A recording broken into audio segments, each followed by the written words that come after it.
A day in my life as a work from home mom. Good day everyone! Nag-break muna ako sa trabaho para paghandaan si Jeff. Nagluto lang ako ng hotdog para sa lunchbox niya at gumawa rin ng tuna rice wraps na tinimplahan ko lang ng salt and pepper. Then nilagyan ng black sesame seeds tapos tinanggalan ko ng sabaw para hindi naman basa yung rice niya. Supposedly corn tuna talaga ang mas mabuti ipares dito pero dahil hindi ako nakabili nun, ito na lang tuna flakes. Then nilagay ko lang ito sa seaweed wrap and topped it with a hotdog I cooked. Saka naghanda rin ng grapes, chocolates, and flavored milk drink for his snacks. Hinatid ko na siya sa school at buti na lang napaaga ko. Usually kasi masyadong traffic, minsan hindi naman masyado. Sa dami kong ginagawa araw-araw, hindi ko rin lubos maisip kung paano ko nagawa lahat ng to. At first, I must admit na napaka-exhausting magtrabaho ng full-time at mag-alaga pa ng bata. May mga araw na gusto ko pang matulog sa tanghali pero kailangan ko ng bumangon dahil maghahanda pa ako ng lunch niya kapag hindi niya klase. Anyway, nakakaya ko pa rin naman. I am thankful na nakakaya ko lahat. Anyway, for my brunch, I just reheat the leftover chicken and tortang talong kagabi. I also paired it with pineapple juice because we need that fiber in our body.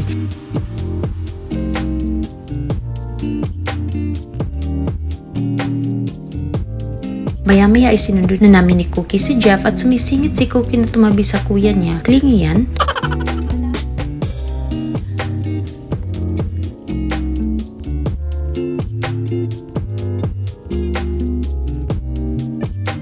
Later nga ay nagpalit na ako ng bed sheets namin dito. I also used a dust mite vacuum cleaner para matanggal ang mga alikabok sa kama. Kahit kasi nilaban na, may mga himulmol pa rin minsan. I will just drop the link sa comment section nito. Hindi pa nga ako nakabili ng bed frame kasi may iba pa akong pina-prioritize na bilhin. So Jeff na lang muna ang inuna ko. At plano ko pang i-repaint ang kwarto niya dahil hindi niya gusto ang kulay. May pagka-beige kasi at gusto niya white din yung room niya. I also sprayed some mist I got from Garden Lab. First time kong i-try ang scent na ito. Usually French lavender ang ginagamit ko at ngayon itong Sleepwell nga dahil bago ito sa kanila. Ayun, at mas maaliwalas na nga rin ang kwarto dahil malinis at mabango na. Naglagay na rin ulit ako ng kurtina sa sala namin pagkatapos ko itong labhan. Unfortunately, I have to buy a spare next time kasi ito lang talaga ang meron ako. Nanonood lang nga rin si Cookie at palagi na siyang behave kasi tumatanda na nga rin. Hindi na siya as playful as before. Mga 5 years old na si Cookie at depende na lang sa mood kung gusto niya makipaglaro or hindi. For dinner, I just made some chicken tenders at gusto ko rin kumain ng fondue ngayon. So I prepared my bread and kahit ito lang ay nabubusog na talaga ako.